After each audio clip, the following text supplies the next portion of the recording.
la libre entonemos un himno a la paz y al derecho a vivir, a la luz del heroico pasado, a la aurora que habrá de venir.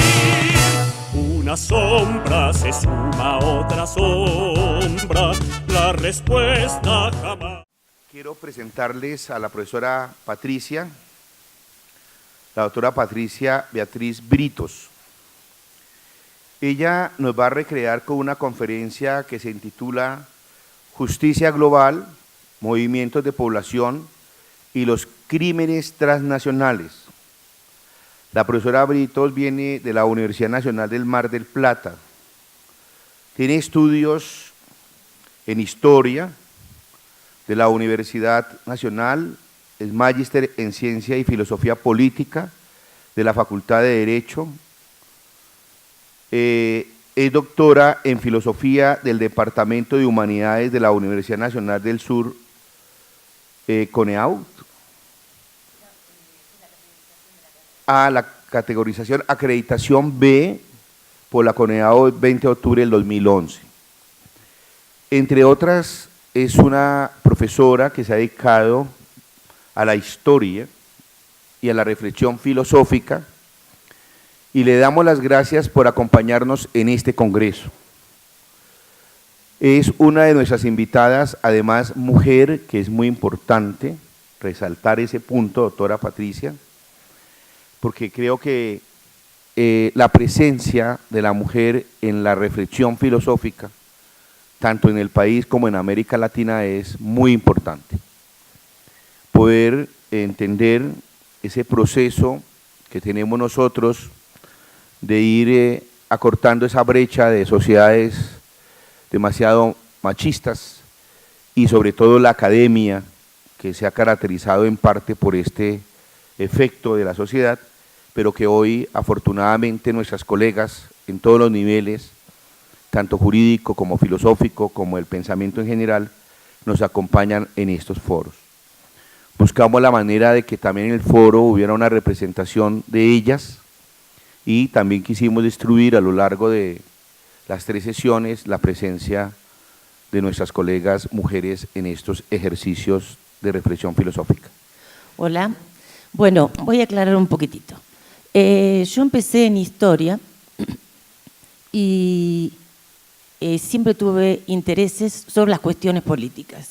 Entonces después hice una maestría y terminé, por estos propios intereses, en lo más teórico. Entonces me fui a la filosofía. ¿Qué pasa? Con mi formación, una de las cosas que me resultaban bastante difícil era no ver la realidad, que a veces queda un poquitito lejos cuando uno analiza cuestiones muy teóricas, y me encontré con Martha Nussbaum.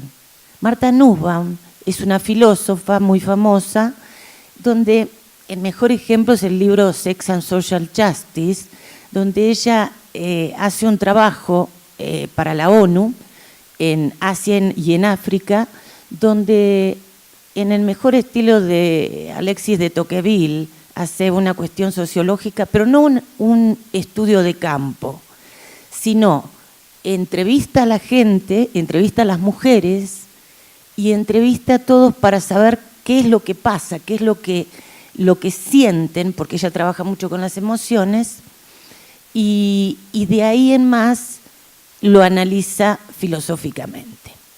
Por eso es que esta ponencia se llama Justicia Global, que es lo que he trabajado desde hace tiempo, porque yo vengo trabajando desde hace mucho. Mi tesis doctoral justamente está publicada acá, sobre el contrato social rawlsiano, y justicia global es un concepto que es un debate en el momento, ¿no? Uno no podría decir qué es justicia global en este momento, pero sí podríamos decir qué no es justicia global. ¿Por qué uso movimientos de población y los crímenes transnacionales? Porque son temas que tienen que ver con los derechos humanos, tienen que ver con la vulnerabilidad, tienen que ver con las personas que que tienen peores condiciones, y entonces donde hay injusticia no hay justicia global. Esto está claro, que aunque parezca demasiado simple, la justicia global sería el contrato social mundial, global, al que es muy difícil llegar, no solamente por lo que uno conoce a través de los medios, por la guerra, por los intereses económicos, etcétera, etcétera, sino porque para ver una justicia global tiene que haber una distribución global. Y lo que no hay es un organismo que pueda distribuir. Por ejemplo, Naciones Unidas, ustedes saben que tiene menos países que la FIFA. Digamos, ya con eso podemos darnos cuenta de que no está abarcado todo el mundo. Estos son los problemas de la justicia global. Yo no voy a entrar tanto en este tema para poder ir a los otros. Este trabajo me costó en el sentido que tiene varios conceptos que dentro de ellos mismos requieren de un debate muy profundo. Pero no puedo dejar de decir lo que pienso sobre la cuestión de la trata, el tráfico y los riesgos de tipificar mal estos delitos. Por lo tanto, voy a leer algunas partes para ver que quede más claro. Bueno, en este trabajo me ocupo especialmente del deseo de justicia global, de algunas de las discusiones que acarrea y de la dificultad que aportan los crímenes organizados transnacionales a la defensa de los derechos humanos en los ciudadanos del mundo. Asimismo, intentaré mostrar que el error en la apreciación de problemas y la propuesta equívoca de soluciones no hace más que empeorar la cadena de injusticias y violación a los derechos. Por otra parte, he de aclarar que el tema me lleva a debatir en el marco de la problemática de género, ya que las mujeres son quienes terminan siendo más perjudicados en casos de extrema conflictividad, transformándose en uno de los sectores más vulnerables de la sociedad, junto con los niños, los ancianos, por cuestiones etarias, y los integrantes del colectivo LGBT. Bueno, ahora cambiaron, tienen más letras, ahora no, cada vez son más, LGBTTI, pero siguen agregando, así que bueno, vamos a tener que simplificar un día de esto. En la era de la globalización, pareciera que las fronteras nacionales se diluyen y la economía traspasa los límites político-territoriales.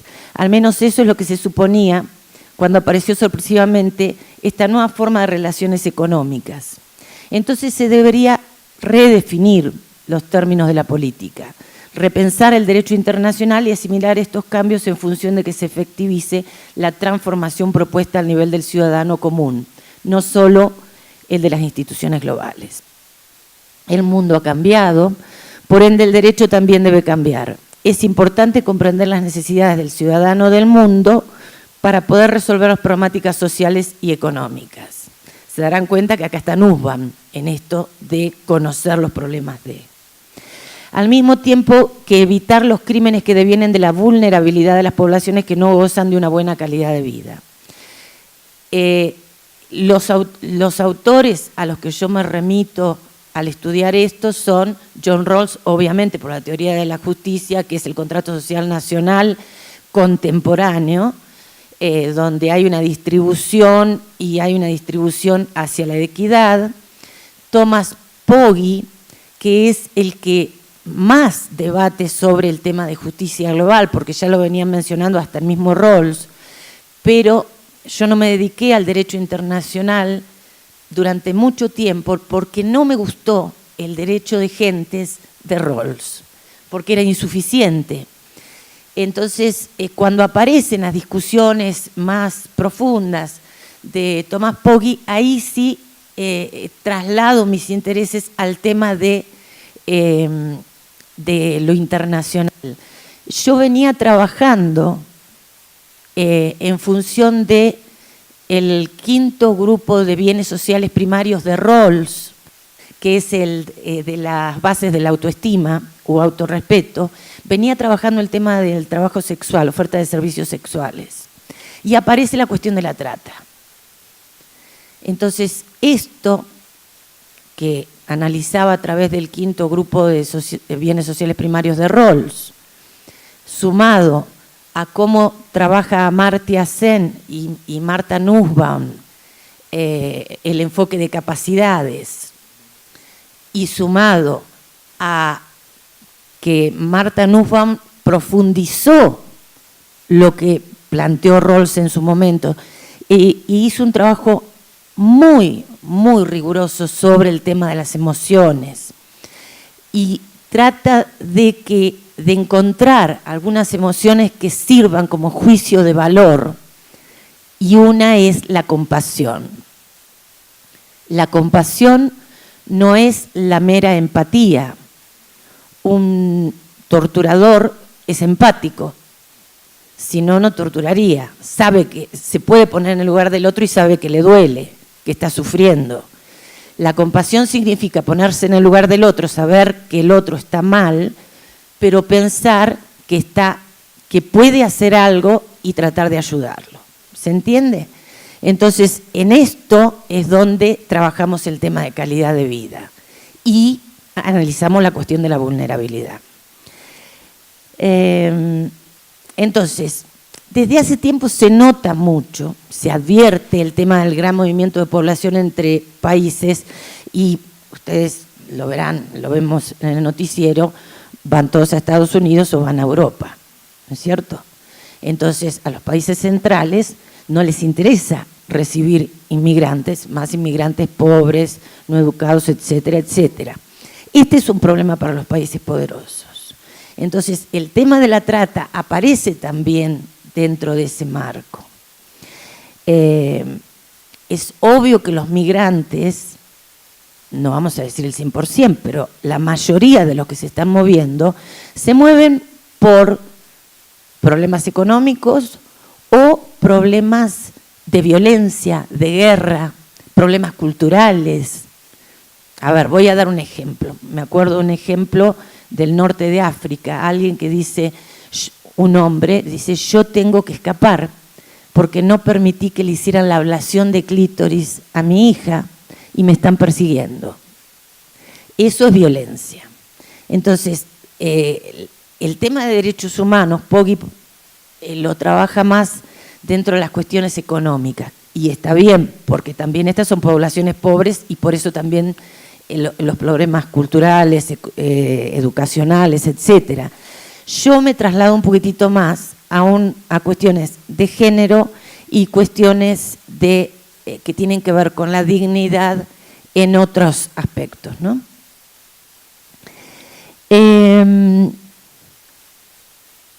Bueno, voy a pasar un poquitito a ver lo que...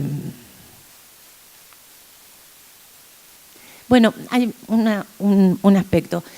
Desde Rawls en adelante, los seguidores, toda esa corriente de pensamiento, se llaman igualitaristas de la suerte. Si tienen oportunidad de ver mi libro acá, yo tengo un capitulito sobre eso.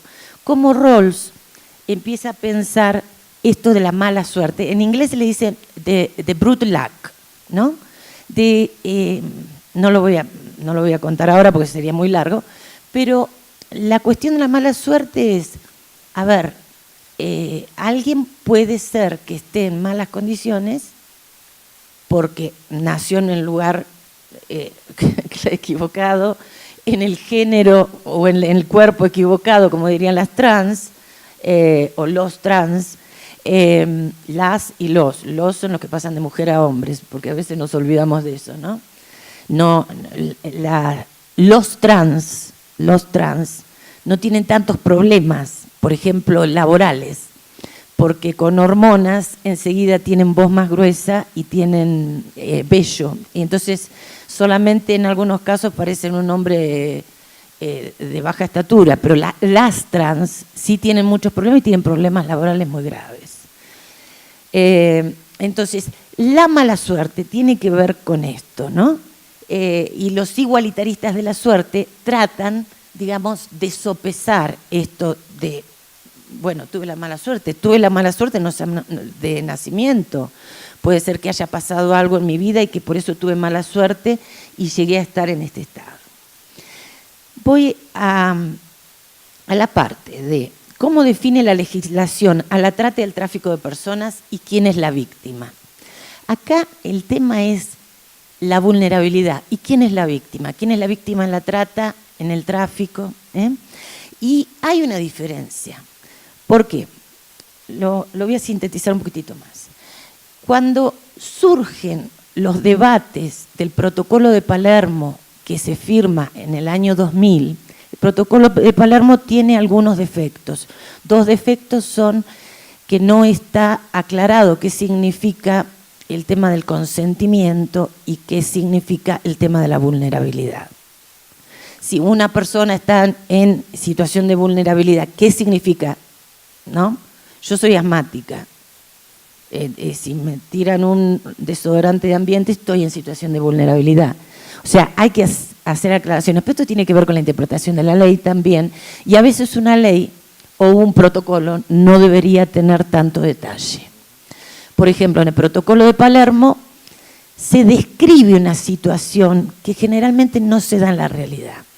Las 3 etapas, por ejemplo, la captación de alguien, ¿no?, de una mujer, porque la discusión viene del feminismo más duro, de McKinnon, Andrea Dworkin, que no tiene nada que ver con Ronald Dworkin. Y entonces ese feminismo muy fuerte, ustedes cuando lean, o si ya leyeron Catherine McKinnon, ven que Catherine McKinnon dice que una relación sexual es igual a una violación. Esto, sick, ¿no? Entonces es un feminismo muy duro, hubo debates muy fuertes, hubo un feminismo que no estaba de acuerdo. Entonces la idea era que el protocolo de trata no fuera de personas, sino fuera de protocolo de trata de mujeres y niños. Como hubo problema en eso, en el debate, si ustedes lo ven, dice protocolo de trata de personas, entre paréntesis, especialmente mujeres y niños. Esto que ellos describen, yo al principio creí que era así. Captación y generalmente se busca mujeres, en otro país, engaño, traslado a otro país, por eso es transnacional, pero ahora se juzga por trata al que traslada de una ciudad a otra. No sé acá, pero en la Argentina es así. Y se juzga también, aunque no haya traslado. Y después la explotación. En el caso de las mujeres, explotación sexual. La realidad no coincide. La mayoría o sea, yo he copiado a Marta Nussbaum y yo trabajo con trabajadoras sexuales, trabajadores sexuales varones, trans, etcétera. Me he metido, no sé cómo le llaman acá, a los prostíbulos o privados. Antes las mujeres, por ejemplo, en la ciudad que yo vivo, en Mar del Plata, estaban en las esquinas y después el problema siempre es la policía, ¿no? Entonces hubo muchas muertas y se trasladaron a privados. No le llamaban prostíbulo, pero vamos a poner prostíbulos. El gran problema, sí, generalmente alquilaban un departamento, claro, el problema es siempre lo alquila uno, firma a alguien. Problemas que se encuentran, por ejemplo, hay muchísimos expedientes por trata, que cuando llegan a la Cámara caen. ¿Por qué? Porque solamente hay trata si uno se queda con el documento de otro. Pero cuando llega la policía y hace el allanamiento, nos encontramos con que el que abre la puerta es el que termina siendo juzgado como tratante. Si hay una mujer grande, yo he estado presente en algunos lugares donde dijeron, mira, vos estás muy grande, tenés canas, no vengas a trabajar más, porque si viene la policía te llevan como la tratante. He hablado con trabajadores sexuales masculinos y dicen, yo no puedo trabajar en esos lugares porque soy hombre. Y si llega alguien, voy a ser yo el tratante. Entonces, el protocolo de Palermo tiene demasiado detalle. no corresponde el panorama que quiere mostrar a lo nuestro. Por otro lado, dentro de los crímenes transnacionales está el tráfico. El protocolo de Palermo tiene 3 pasos, como les acabo de decir. El tráfico tiene 1, el traficante que pasa a una persona, le posibilita pasar a otro país. Es 1. Digamos, llega al otro país, supuestamente se dicen chau y listo. En esto yo creo que hay muchísimos más problemas en el mundo con los traficantes que con la supuesta trata sí. ¿Por qué? Lo estamos viendo en Siria, lo estamos viendo en el norte de África. Yo conozco más porque he trabajado más con gente de Egipto y de Siria. Pero en Siria hay gente que vende la casa, le da el dinero al tratante y cuando llega al otro país no puede entrar. O pasa también mucho en esas barcazas o barcos donde trasladan a muchas personas desde el norte de África, donde el traficante los sube al barco y los deja a la deriva, También en el desierto, no me acuerdo en cuál, pero también en África, me acuerdo casos de, los llevan en colectivos a la noche, y a la noche en el desierto las luces parece que estuvieran mucho más cercanas. Entonces, mirá, de acá en más ustedes siguen caminando y llegan. Entonces después se encuentran con un montón de cadáveres que quedaron en el camino porque era imposible llegar. Esto es gravísimo. Como también es gravísimo el tema de la violencia sexual en conflictos armados. La ONU solo tiene una representante que trabaja esto, ¿no? O sea, es una representación, no es una secretaría, no. Hasta el 2017 estaba Bangura, que era de Sierra Leona.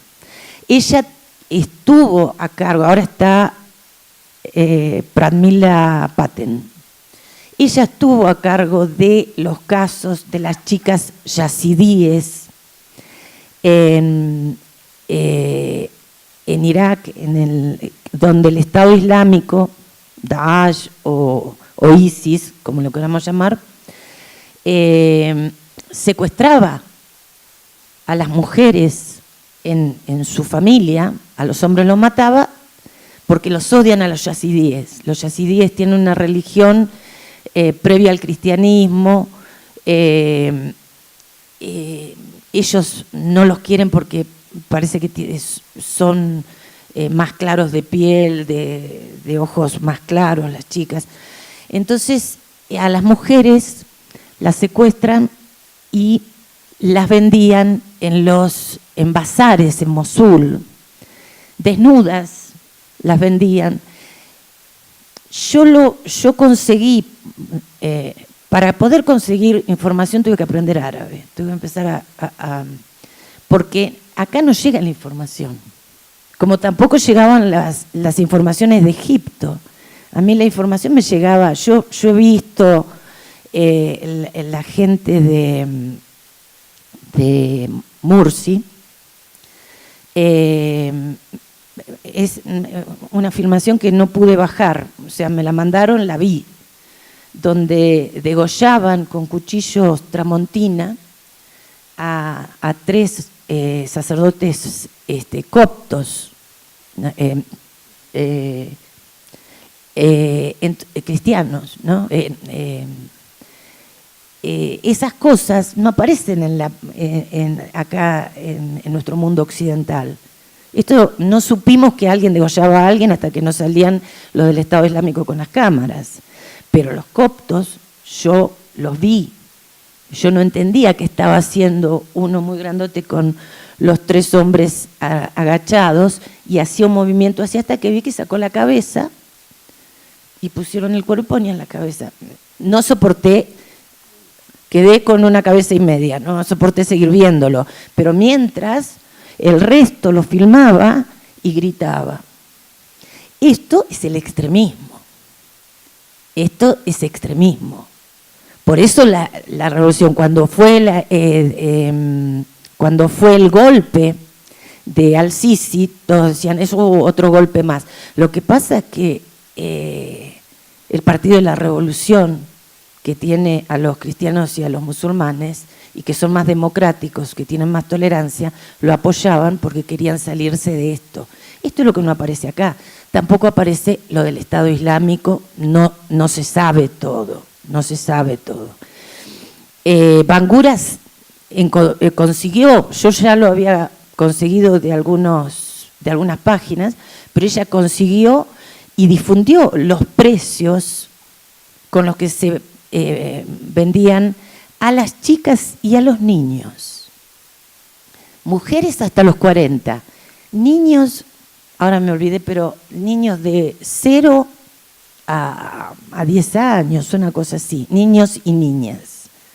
O sea, todos con diferente precio, ¿no? Yo creo que si eso no es trata de personas, no sé qué es trata de personas. Sin embargo, la trata, hoy en día, lo que se persigue, por lo menos lo que yo conozco en la Argentina, son trabajadoras sexuales. Fui a un congreso donde trabajamos este tema con gente de todo el mundo y en muchos lugares del mundo se discute justamente lo mismo. Se allanan lugares, whiskerías, etcétera, etcétera. Y dice, hay una extranjera, es una mujer tratada. Y acá, ¿quién es la víctima?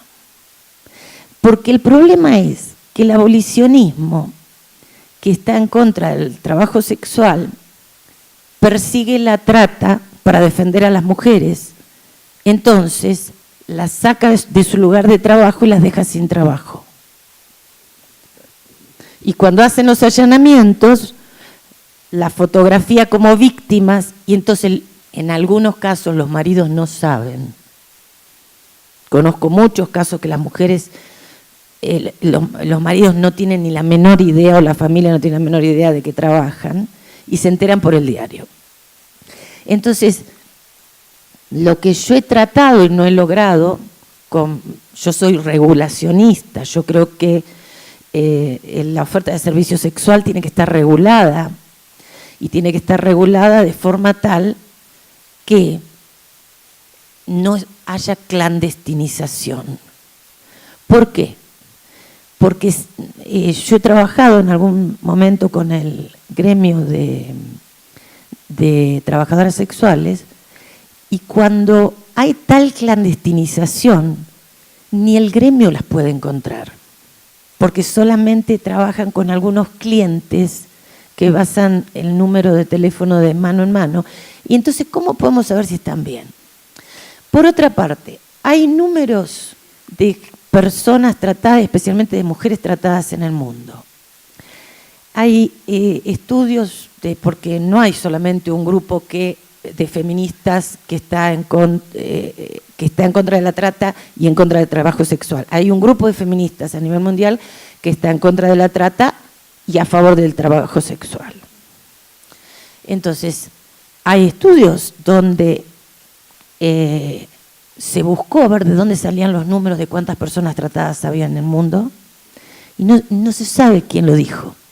No, lo dijo un funcionario. ¿Y quién era el funcionario? No se sabe. Pero no necesito buscarlo. Yo quiero que se pregunten. Si nosotros sabemos la cantidad de personas tratadas, o pongamos mujeres, que es el problema que más sale en los diarios, tratadas en nuestro país, entonces no tienen que estar tratadas, si ya sabemos dónde están. Si están tratadas, no sé dónde están desaparecidos. Si no están tratadas, entonces, no sé, pasa mucho, y esto, el mito de la camioneta blanca, es un mito urbano de todo el mundo. Yo pregunto, porque no tienen por qué confiar en lo que yo digo, yo pregunto, ¿todos los tratantes del mundo se pusieron de acuerdo para comprarle a una concesionaria las camionetas blancas iguales? ¿Le hicieron una rebaja mundialmente? No, pero es una buena pregunta, ¿no? Una vez la vicedirectora del colegio de mis chicos me dijo, no, a una de las alumnas de acá, una camioneta blanca trató de secuestrarla en el centro de Mar del Plata. Es imposible, uno entra en el centro y es como acá en Bogotá, no, es imposible salirse. Yo no podría entender cómo van a tratar de secuestrar a alguien y no garantizarse el escape. Pasa mucho, y esto es muy cruel, desaparecen muchas chicas y no aparecen. Y al tiempo muchas veces aparece el cadáver. ¿Qué pasa? Y esto dicho por funcionarios de la policía y jueces, no con los que trabajo. Es cruel, pero se negocia. Yo quiero tal chica, se la viola y se la mata. Entonces, si fueran tratadas, digamos, los hombres que van a pagar por servicios sexuales no quieren una chica drogada que no pueda decir nada, porque para eso se compran una muñeca inflable, no sé, me parece. Claro. Por otra parte, hay un autor, o sea, a mí lo que me preocupa es esto de cómo confundimos, y ahí es donde estamos los de filosofía, que es lo que hablábamos ayer. ¿Por qué yo trabajo en la trata? Y los conceptos, digamos los conceptos, si yo trabajo este concepto, ¿cómo después termino diciendo cualquier otra cosa? Entonces, ahí hay muchísimas contradicciones. Hay un autor que es Weitzer que dice que toda la discusión de la trata empezó con Bush y con las iglesias de derecha y el feminismo de derecha. Entonces, yo veo, por ejemplo, en mi país que la gente de izquierda es la que más toma el tema del abolicionismo, que sale de la derecha. O sea, ahí hay una confusión ideológica. Y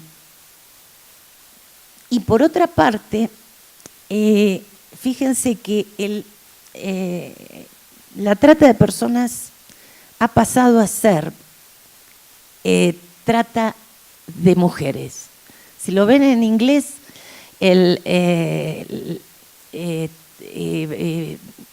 ya con las siglas hablan de mujeres exclusivamente. Pero la ley Trafficking Victims Protection Act fue aprobada en el año 2000 y firmada por el presidente Bill Clinton. Más tarde, en los años 2003, 2006 y 2008, fue renovada. Se interrumpió en el 2011 para más tarde, en el 2013, ser agregada enteramente como una enmienda a la Violence Against Women Act, lo que lleva a pensar que implica una protección especialmente hacia las mujeres más que a los hombres y a los niños, como ya adelantáramos en el texto. Por otra parte, Hillary Clinton organizó, cuando estaba como secretaria de Estado, un observatorio de trata de personas. Pero el observatorio de trata de personas no es para Estados Unidos, es para el resto del mundo. Tiene 3 niveles. A ver, para dar una idea hasta qué punto estamos manipulados. Los países, nivel 1 es los países cuyos gobiernos cumplen con las normas mínimas del protocolo de Palermo para la eliminación de la trata. 2, los países cuyos gobiernos no cumplen completamente con las normas mínimas del tratado para la eliminación de la trata, pero están haciendo esfuerzos significativos para cumplirlas. 3, los países cuyos gobiernos no cumplen completamente con las normas mínimas de trabajo sexual para la eliminación de la trata, ni hacen esfuerzos significativos para cumplirlas. Todo esto en el marco internacional. Es decir, yo, Estados Unidos, me ocupo de perseguir trata, etcétera, etcétera, y no permito que entren migrantes de países no deseados. Y por último, si no los aburro y pueden hacer preguntas si quieren, el tema de la víctima, ¿no? El tema de quién termina siendo víctima, me parece que cada vez victimizamos más a las mujeres, Porque, por un lado, está, por lo menos yo estoy convencida de que hay autonomía, libertad, y cada uno debería poder decidir sobre su propio cuerpo. Estoy de acuerdo también con la eutanasia, el suicidio asistido, el aborto, es decir, decidir sobre su propio cuerpo. Considerar que una mujer, por ser mujer, no tiene derecho a decidir sobre su propio cuerpo, no tiene sentido. Por otra parte, en trabajo sexual los más perjudicados generalmente son las personas, las mujeres trans, ¿no? Porque son las que no tienen trabajo fuera, entonces no tienen posibilidades. El colectivo trans es un colectivo aparte. Ahora, lo que yo veo es violencia sexual por conflictos armados, Boko Haram, que secuestra a las niñas de los colegios, las sabillas, las chicas yazidíes que son usadas como esclavas sexuales y pasan de mano en mano, tienen un matrimonio, tienen otro, y si pueden escapar, no son aceptadas por sus propias familias, por su propia comunidad. Entonces lo único que quieren es morir.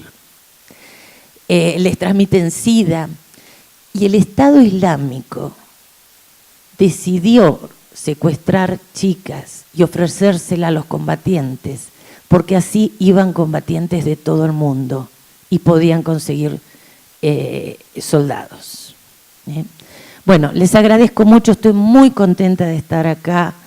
No había venido nunca a Colombia, es hermoso, hay tanta historia, y además, bueno, ayer tuve conversaciones muy interesantes que son las más, digamos, jugosas en un congreso, acá con los colegas, y les agradezco mucho la invitación. A la libre entonemos un himno, a la paz y al derecho a vivir, a la luz del heroico pasado, a la aurora que habrá de venir. Una sombra se suma a otra sombra, la respuesta jamás.